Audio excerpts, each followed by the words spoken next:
যারা baby planning করছেন তাদের জন্য 3টে পয়েন্ট আমি বলবো, 3টে খুব most important point. First and most important point হচ্ছে স্লিপ বা ঘুম।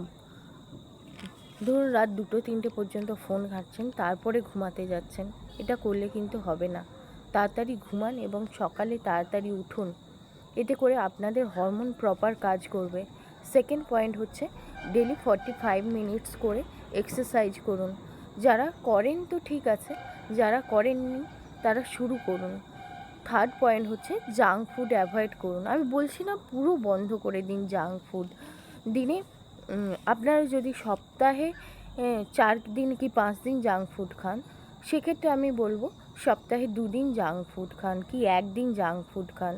এছাড়াও কিছু বেসিক হরমোনের টেস্ট লাগে বা ইউএসজি লাগে। আমি প্রথমেই সাজেস্ট করব না কি আপনারা ডাক্তারের কাছে যান বা আমাদের কাছে এসে করুন।